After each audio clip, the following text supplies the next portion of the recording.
warahmatullahi wabarakatuh. Perkenalkan, nama saya Amsari, mahasiswa PPJ dalam jabatan Universitas Pendidikan Indonesia, mata pelajaran PPKN tahun 2022, unit kerja SMA Negeri 4 Cibinong. Hari ini saya akan mencoba praktik mengajar di ruang kelas. Ayo. Assalamualaikum. Waalaikumsalam. Apa kabar hari ini semuanya? Sehat? Alhamdulillah, semua orang tua sehat semuanya ya. Mudah-mudahan selalu disehatkan dan dibahagiakan. Rezekinya melimpah orang tuanya. Anak-anakku, sebelum lanjut ke pembelajaran, seperti biasa nih, kita mulai dengan berdoa terlebih dahulu. Oke? Ya, duduk siap semuanya, rapi semuanya, biar doa kita juga bisa dikabulkan oleh Allah Subhanahu wa taala. Ya, oleh Tuhan Yang Maha Esa.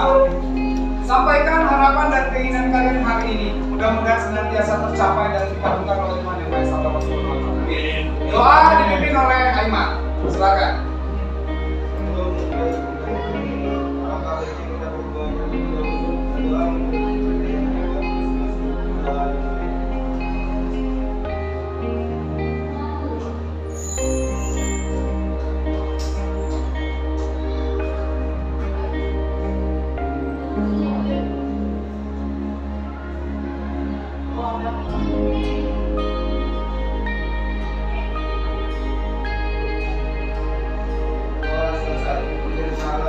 Assalamualaikum warahmatullahi wabarakatuh. Ya, baik, Bapak periksa kehadiran ya. Ada yang tidak hadir hari ini? Siapa yang tidak hadir hari ini? Wah, banyak sekali ya. Ada 6 nih teman kalian yang nggak masuk ya. Ini dispen semua ya. Dede, April ya. Nabil, April. Waduh, Nur Alfan, April. April apa? Handball. Padel. Atlet handball. Ahmad Danu. Oh, sepak bola. Profika. Gak ada kabar? Ada kabar tidak? Ya, berarti jumlah total kelas kalian ada berapa? 35 dikurangi 6. Jadi yang hadir 29. Oke, pas itu 9. Oke, anak-anakku. Baik, sebelum masuk ke materi pembahasan hari ini, ya, biar lebih semangat, oke, hari ini Bapak ingin coba mengeluarkan semangat kalian melalui tepuk konsentrasi. Masih ingat tepuk konsentrasi? Ketika Bapak bilang konsentrasi. Oke, coba ya, biar konsentrasi semuanya. Oke, dimulai. Konsentrasi. Konsentrasi dimulai. Belum konsentrasi, pakai tepukan biar lebih semangat. Bisa? Oke, jadi coba 1, 2, 3. Konsentrasi. Konsentrasi dimulai. Oke, anak-anakku, ya, minggu lalu kita sudah menyelesaikan pertemuan pertama pada KD 3.2, ya, perlindungan dan penegakan hukum di Indonesia. Minggu lalu kita membahas apa sih? Tentang hakikat hukum. Berarti sudah paham dong minimal definisi hukum. Apa itu definisi hukum? Siapa yang menjawab ini? Peraturan apa yang berisikan sanksi? Woi, oke, tepuk tangan dong buat dia. Ya, minggu lalu kita sudah membahas tentang hakikat hukum, ya. Tadi sudah ada yang tahu definisi hukum, terus kemudian ada sanksinya juga. Anak-anakku sudah jelas, hukum itu memiliki tujuan. Kenapa sih peraturan itu diciptakan? Kebahagiaan, kerukunan, ketentraman, kedamaian, kebahagiaan, betul atau tidak?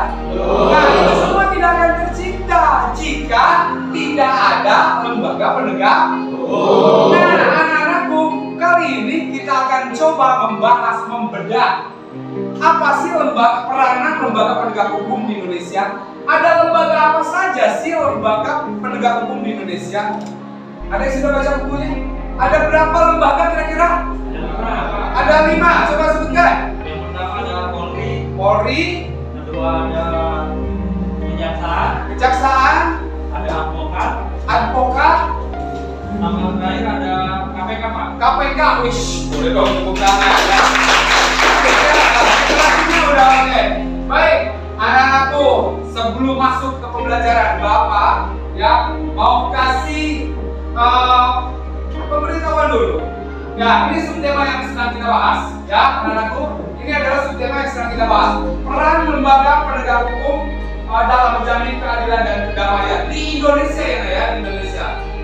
Kemudian anak-anakku, ini dia tujuan pembelajaran ya. Ini yang harus kalian capai pada subtema yang kita bahas pertemuan kali ini. Yang pertama, kalian nanti akan mengamati sebuah tayangan video. Untuk apa? Kalian dengan penuh bertanggung jawab, kalian bisa mengidentifikasi peran-peran lembaga penegak hukum melalui nanti video yang akan Bapak tayangkan.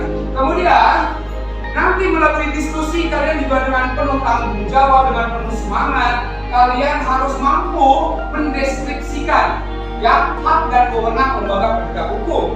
Yang ketiga, melalui diskusi pun kalian nanti mampu ya dengan rasa tanggung jawab, kalian mampu menganalisis macam-macam kasus pelanggaran hukum. Kira-kira apa saja sih kasus-kasus yang terjadi di lingkungan sekitar kita? Silakan nanti kalian diskusikan. Oke, sebelum kita lanjut berdiskusi, Bapak akan menayangkan sebuah video. Boleh silakan kalian tonton.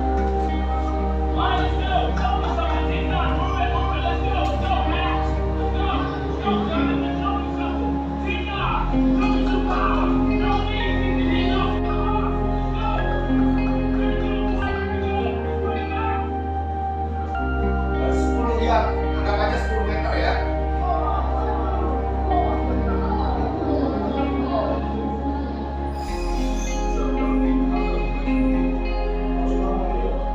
Dia mau nanti gitu lagi.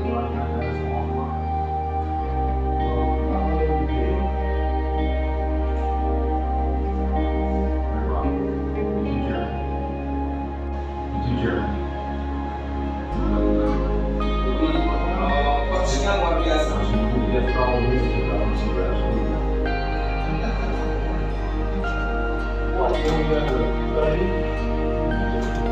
Teman-temannya menertawakan blog dan ajar terutama si blog menganggap bahwa blog tidak akan pernah mampu.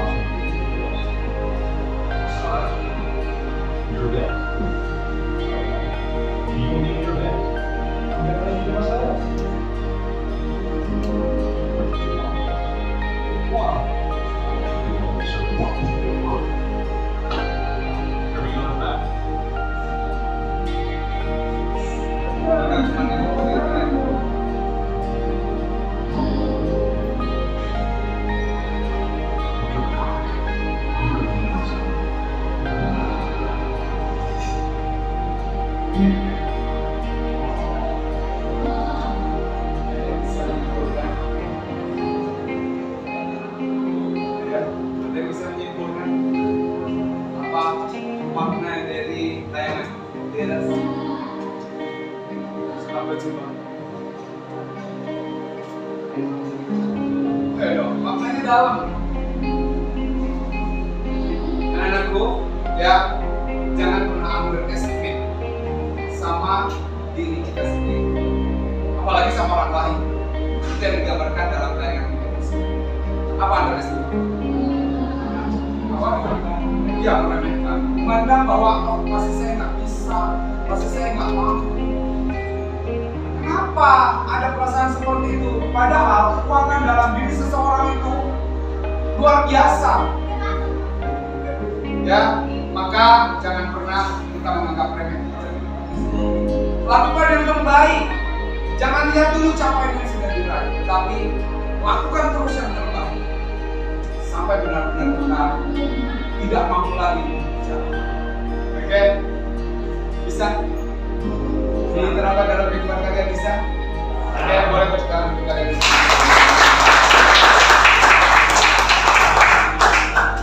Oke, baik.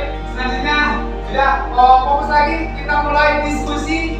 Ya, Bapak akan menayangkan penjelasan tentang ya peran lembaga penegak hukum yang akan dijelaskan melalui video tersebut. Kemudian nanti setelah penayang video kita akan lanjut belajar dalam bentuk diskusi. Selamat menyaksikan.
Sedangkan kejaksaan Indonesia yang telah dalam memberikan solusi perlindungan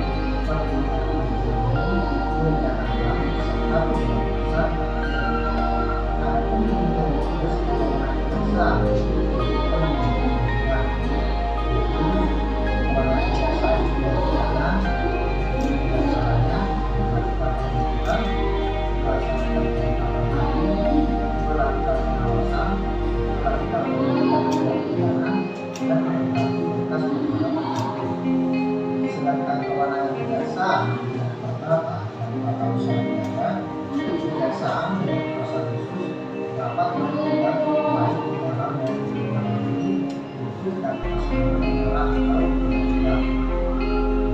Sedangkan kewenangan kejaksaan dalam melakukan kepada keterangan umum itu diantaranya peningkatan kesadaran masyarakat,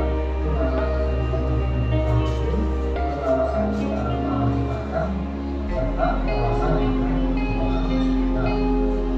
sedangkan peranan hakim diantaranya sebagai penegak peradilan bisa memeriksa dan memutuskan perkara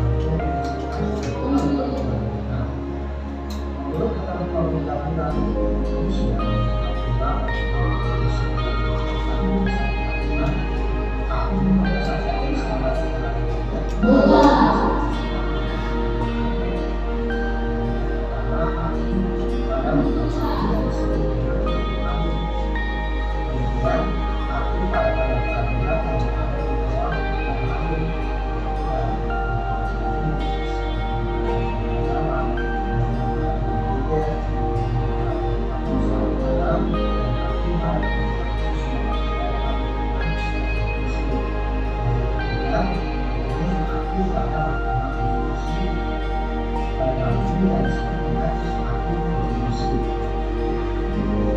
selanjutnya, peranan tertular dalam pemerintahan Republik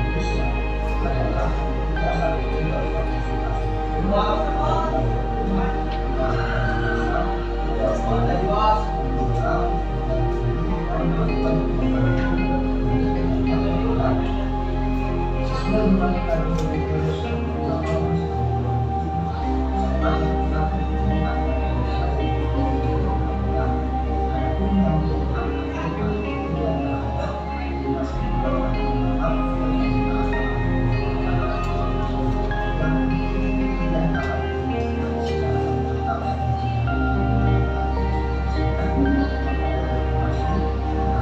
dasar hukum berkonsultasi sesuai undang-undang Indonesia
Sebenarnya penjelasan dalam video yang ada di dalam paket kalian itu lebih lengkap, ya, sama saja.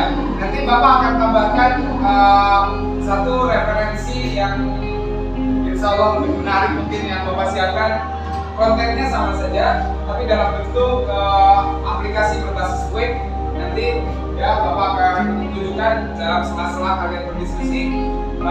Sekarang silakan kalian coba berdiskusi. Yang pertama sesuai dengan Bapak arahkan, ya sesuai dengan yang ada di lembar kerja peserta didik, ya, bahwa kelompok 1 yaitu membahas tentang hak dan wewenang Polri, kelompok 2 kejaksaan, kelompok 3 apa? Kehakiman, kelompok 4 oke, advokat, kelompok terakhir oke, hak dan wewenang KPK. Silakan kalian coba mendeskripsikan dan tuangkan dalam sebuah kertas untuk laporan pembelajaran diskusi kalian masing-masing kelompok. Bisa dipahami? Kemudian satu tambahannya lagi, silakan kalian juga harus mampu menganalisis macam-macam kasus pelanggaran hukum yang terjadi di Indonesia. Minimal satu orang, ya, satu kelompok 6 kasus. Ya, kasus pelanggaran hukum, paham nggak? Boleh kalian mencari di berbagai macam referensi, mulai dari internet dan lain sebagainya. Bisa dipahami? Bisa dimulai belajar diskusinya? Dipersilakan, ya, jangan ragu-ragu untuk bertanya sama Bapak. Siapkan kertas 4 halaman untuk laporan setelah hasil belajar diskusi. Waktu 30 menit dalam menyelesaikan semua tugas yang harus diselesaikan dalam pembahasan diskusi. Ya. Ada nih. Ayo segera ditulis. Jangan terlalu lama, ditulis langsung. Di buku kan cukup jelas. Ganti-gantian nulisnya nggak masalah. Oh, ternyata poinnya terlalu banyak. Ganti-gantian, satu orang 2 poin.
Linknya sudah dikirim ke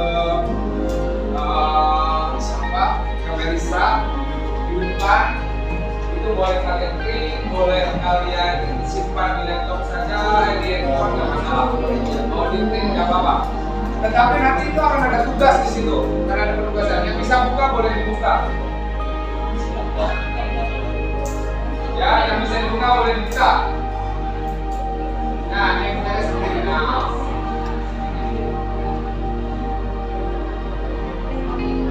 Ya. Oh.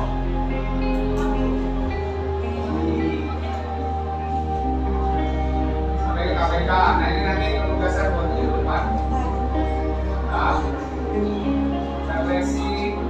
Silakan nanti ada penugasan di belakang. Ya, ini pakai aplikasi berbasis web Flip HTML 5. Lebih enak di handphone.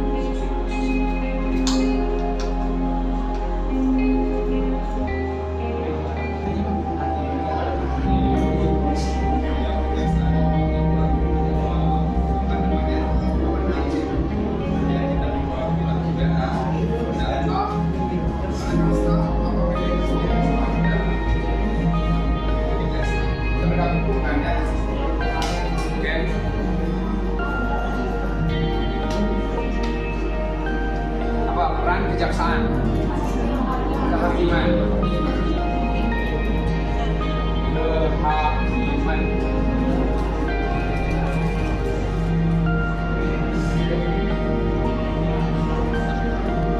pelanggaran apa?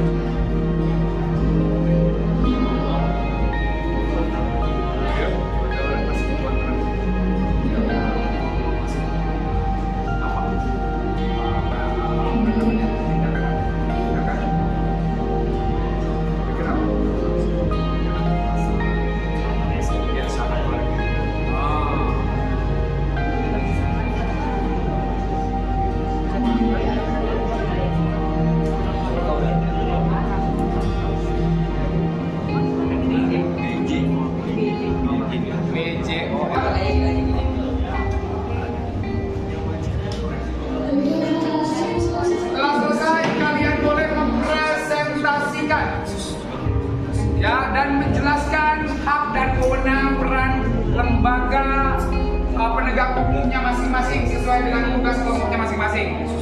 Tidak hanya membaca, tapi kalian coba jelaskan apa yang dimaksud dengan penyidikan dan penyelidikan. Nah, itu harus tahu. Kejaksaan itu ada salah satu wewenangnya di pidana, hukum pidana, hukum perdata. Apa itu hukum pidana dan hukum perdata? Apa bedanya? Terus kok ada advokat itu mereka hak dan kewenangannya apa? Kok bisa dikategorikan sebagai penegak hukum advokat? Advokat itu contohnya siapa? Pengacara.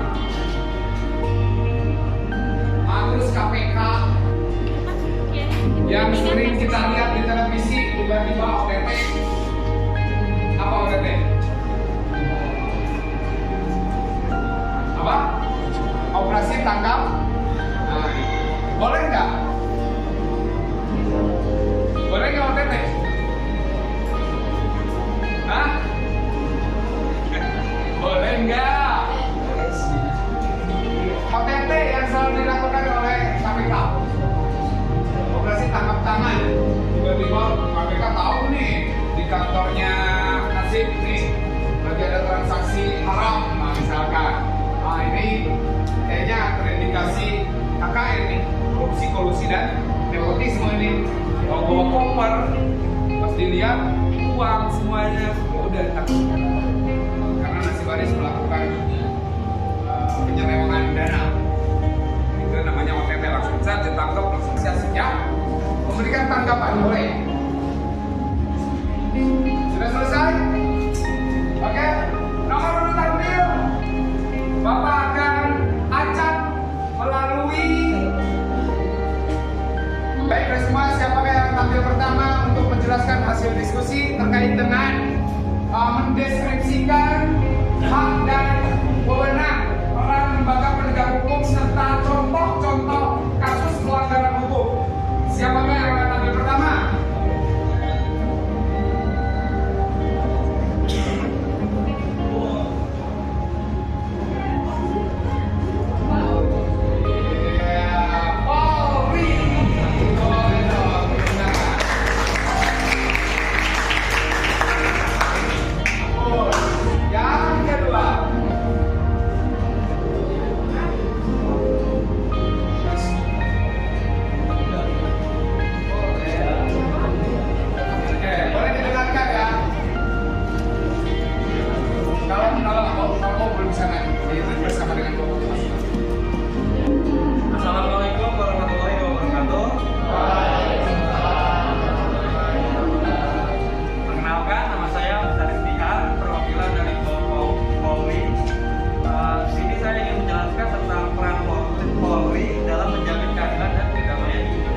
yaitu antara lain satu ada melakukan penangkapan, menjaga TKP, ketiga ada menghadapkan orang kepada penyidik dalam rangka penyidikan, dan terakhir ada menyuruh berhenti orang yang dicurigai dan menanyakan serta memeriksa tanda pengenalan dirinya tersebut.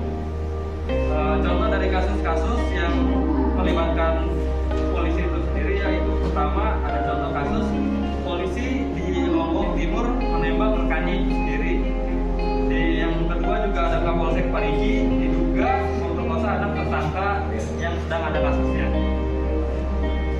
Oke, cukup Bapak Polri, boleh kasih tepuk tangan dong. Terkait dengan tugas dan kewenangan Polri yang lagi viral. Boleh silakan ada yang bertanya. Tuh, tugas dan kewenangannya sudah dijelaskan. Ayo. Nama saya Owen Edison Tutupul dari kelompok advokat. Saya ingin bertanya apa bedanya penyelidikan dan penyidikan? Ya baik, nanyanya di Tabung dulu. Boleh. Yang lain ada? Yang mau bertanya? Boleh, silakan didiskusikan dulu. Apa bedanya penyelidikan dan penyidikan? Siap-siap kelompok yang lain juga ya, boleh dikasih pertanyaan. Saya ingin menjawab pertanyaan dari Owen, yaitu apa perbedaannya penyidikan dan penyelidikan. Yaitu penyidikan pada dasarnya adalah tahapan penyelesaian perkara pidana. Setelah penyelidikan yang merupakan tahapan mencari ada atau tidaknya tindak pidana dalam suatu peristiwa itu sendiri. Gimana Owen? Penyidikannya itu dari penyidikan yang Udah, ya, nanti. Boleh tentang kelompok. Oke, saya tanya, gimana penampilan dari kelompok Polri? Saya sudah bagus penjelasannya dari Kelompok Polri. Oke, sudah bagus dari kelompok Polri. Terima kasih. Oke. Ya, baik, selanjutnya kelompok apa? Advokat. Mana advokat? Ini ya. Ini kelompoknya orang-orang kaya. Advokat, ya. Oke, baik. Dipersilakan. Selamat siang teman-teman dan Pak Tori. Ya. Perkenalkan, nama saya Owen Edison Tutupul. Saya akan menjelaskan tentang di sini advokat. Saya akan jelaskan. Pertama saya akan menjelaskan definisi advokat. Advokat adalah orang yang berprofesi memberi jasa hukum. Jadi yang diberi jasa hukum oleh advokat itu berupa konsultan hukum, bantuan hukum, dan menjalankan hukum mewakili, membela dan mendampingi dan menjalankan kuasanya. Advokat itu terdiri dari pengacara, konsultan hukum, dan penasihat hukum.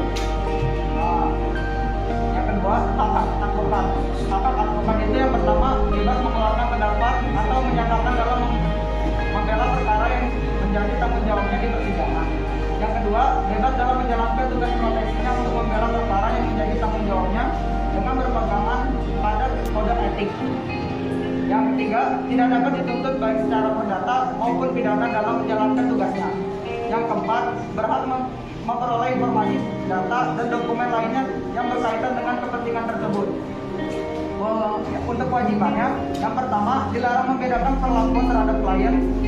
Yang kedua, merahasiakan segala sesuatu yang diketahui dari kliennya. Yang ketiga, dilarang memegang jabatan lain yang bertentangan dengan kepentingan tugas dan martabat profesi.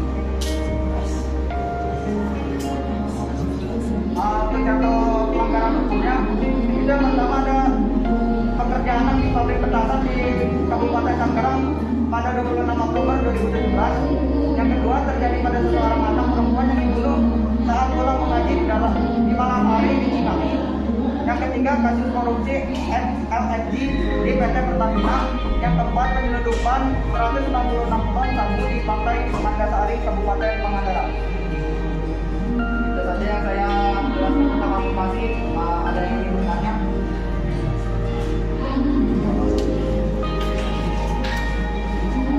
Assalamualaikum warahmatullahi wabarakatuh.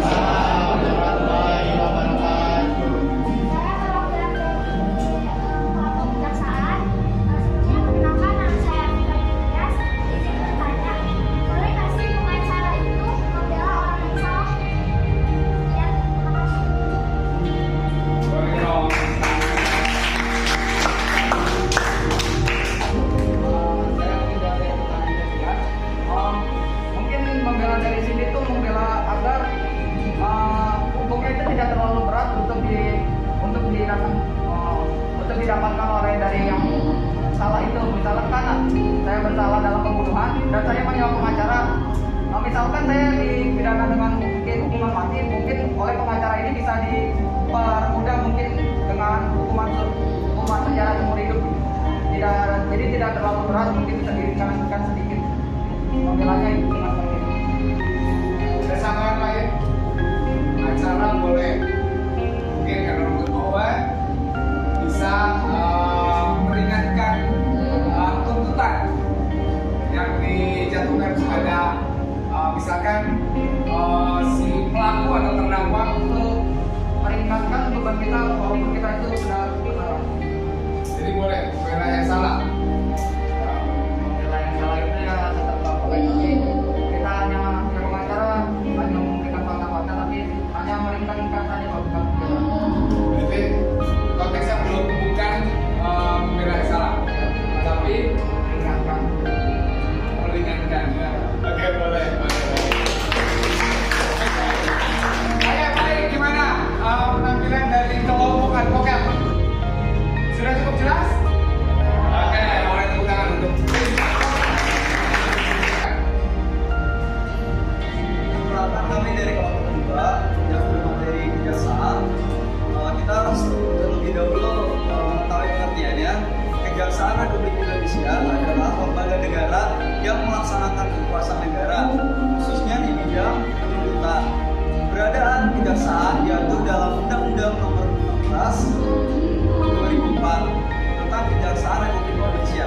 Berdasarkan UU tersebut, peran kejaksaan sebagai lembaga penegak hukum yang dituntut untuk lebih berperan dalam menegakkan substansi hukum, perlindungan kepentingan umum, penegakan hak asasi manusia, serta pemberantasan kolusi dan nepotisme (KKN). Lalu di sini ada kewenangan kejaksaan. A. Di bidang pidana, yaitu yang pertama melakukan penuntutan, yang kedua melaksanakan penetapan hakim dan keputusan pengadilan yang telah memperoleh hukum tetap. 3. Melakukan penyidikan terhadap tindak pidana tertentu berdasarkan undang-undang. Di bidang perdata dan tata usaha negara, kejaksaan dengan kuasa khusus dapat bertindak baik di dalam maupun di luar pengadilan untuk dan atas nama negara atau pemerintah. Lalu di sini ada dalam bidang ketertiban dan ketentraman umum. Yang pertama, peningkatan kesadaran hukum masyarakat. Kedua, pengamanan kebijakan penegak hukum. Yang ketiga, ada pengawasan peredaran uang yang mencetak uang. Terus di sini kita harus tahu dulu perbedaan perdana dan perdata. Perbedaannya itu yang perdata yaitu timbul karena terjadinya pelanggaran terhadap hak seseorang yang diatur oleh dalam hukum perdata. Lalu yang jika perdana yaitu timbul terjadi pelanggaran terhadap perbuatan yang lagi bukan perdana, bukan perdata, tapi hukum pidana dan hukum perdata. Ya. Berubah. Lalu di sini ada contoh kasus yang kami buat, yaitu pertama kasus Joko Chandra yang dimana dia mengkorupsi di mana uang itu sebesar 7,4 miliar. Lalu yang kedua dari kasus korupsi dari Jiwaraya yang berkorupsi dari PT Asuransi yang merugikan negara sebesar 16,8 triliun. Sekian penjelasannya, terima kasih. Apakah ada pertanyaan? Saya perwakilan dari kelompok Komisi Pemberantasan Korupsi. Kelompok KPK. Contoh kasus hukuman pidana dan hukuman perdata. Ya, maksudnya berikan contoh ya kasus hukum pidana dan contoh kasus hukum perdata. Tadi kan sudah ada tuh jawab apa definisinya, berarti kan kamu sudah bisa menjelaskan contohnya.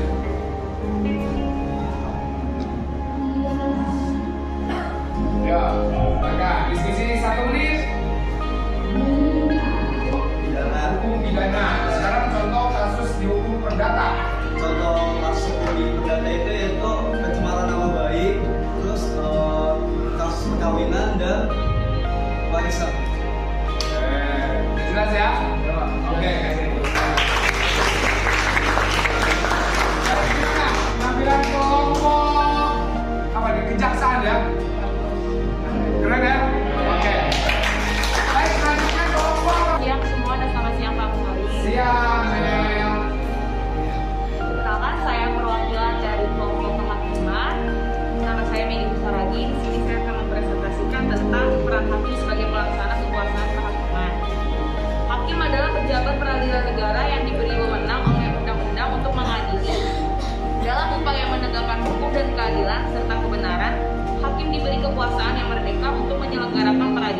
Lembaga kehakiman berperan sebagai penegak keadilan dan dibersihkan dari setiap intervensi baik dari lembaga legislatif, eksekutif maupun lembaga lainnya.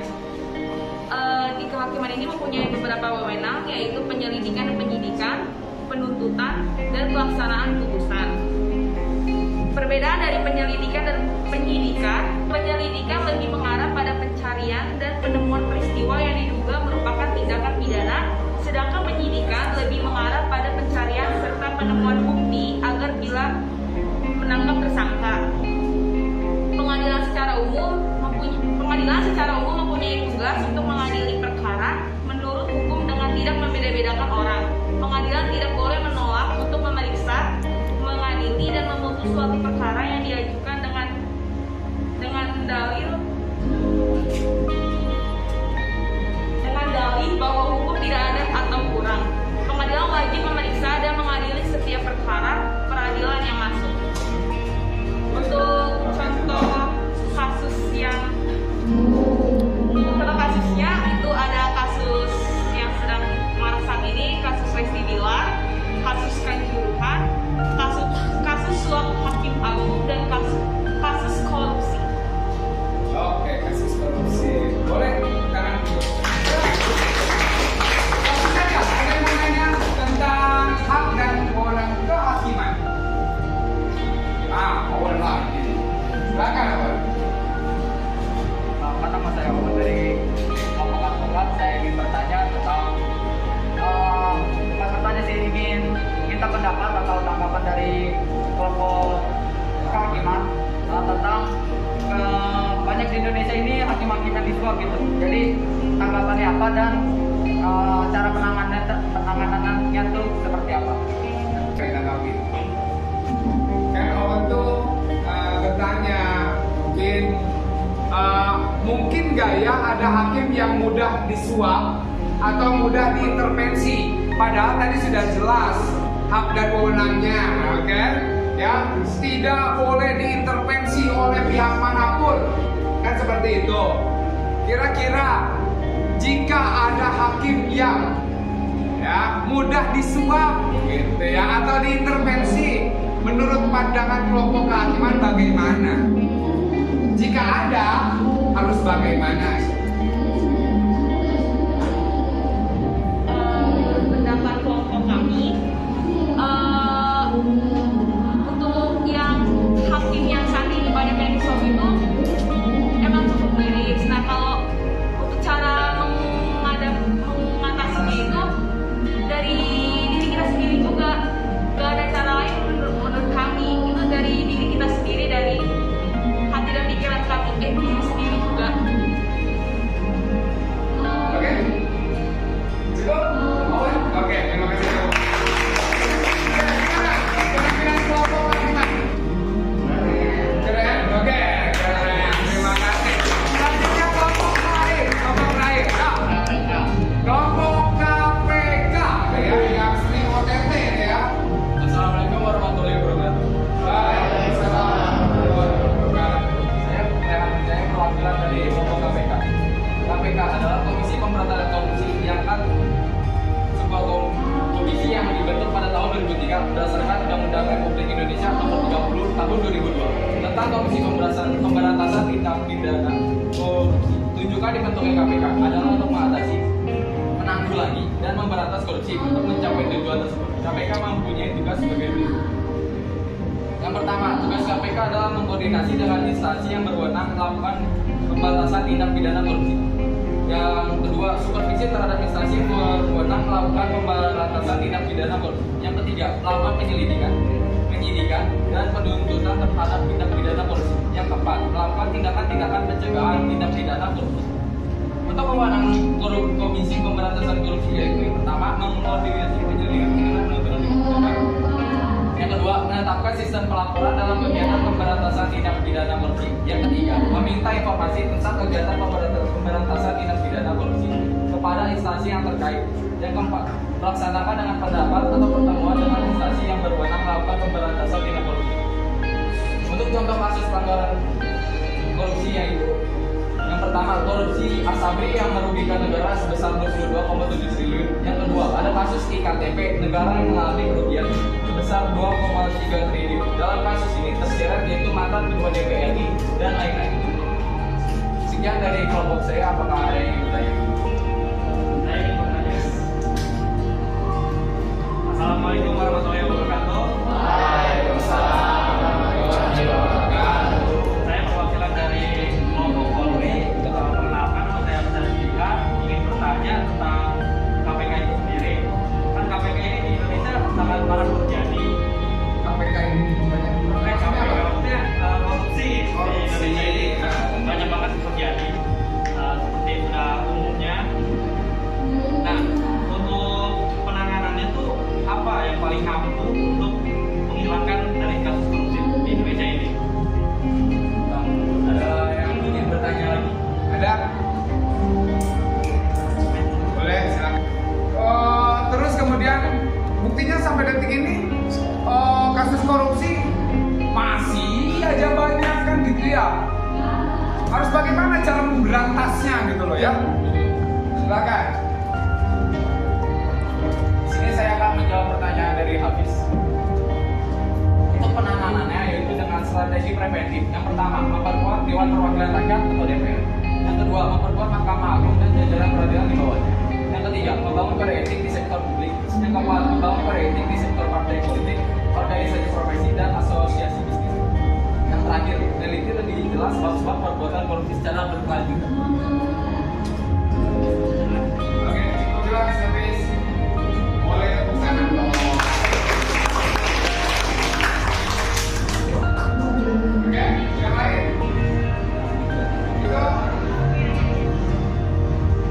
Itu kenapa kayaknya masih sulit untuk diberantas?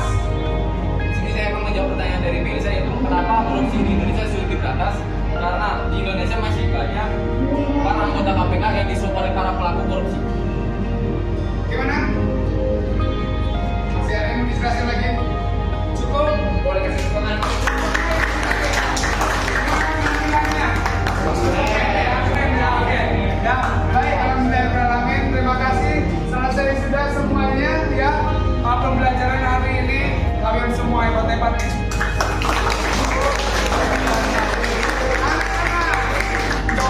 Bapak pengen membuat kalian berani menyimpulkan kira-kira kegiatan hari ini apa yang sudah kalian pelajari apa saja sih?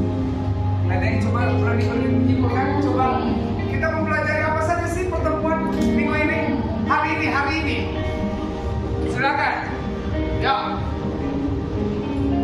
Ayo, cepat. Miss, boleh Miss? Apa saja yang dibahas hari ini boleh disebutkan Miss? Mungkin pada hari ini kita belajar dan banyak mengenal tentang peran dari lembaga-lembaga di Indonesia untuk penegakan hukumnya. Oke. Dari Polri misalnya, kehakiman, advokat, KPK dan kejaksaan juga, Pak. Oke, boleh. Terima kasih. Baik, anak-anakku, alhamdulillah. Selesai sudah. Untuk pertemuan selanjutnya, anak-anakku silahkan. Hari ini hasil yang sudah kalian diskusikan. Minggu depan kita akan membuat sebuah produk yaitu clipping. Clipping terbuat dari bahan-bahan bekas yang masih bisa layak pakai. Ada di LKPD ya. LKPD itu sudah Bapak kirimkan dari tautannya melalui PJ.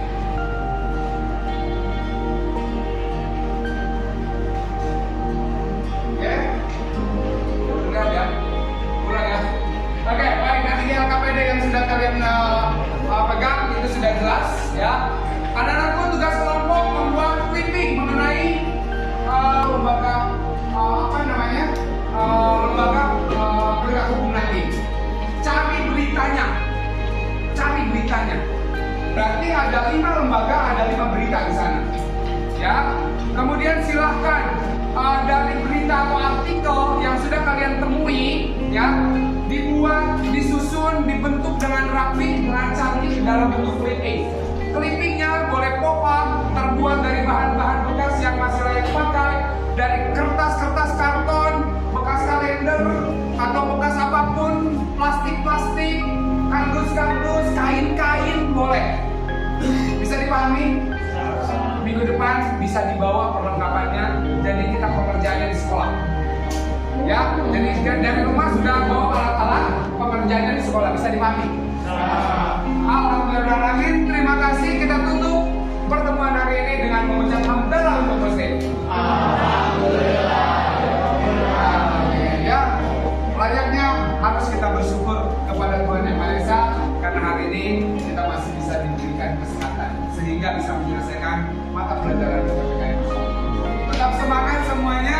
Mohon maaf lahir batin. Bila itu, wassalamualaikum warahmatullahi wabarakatuh. Waalaikumsalam.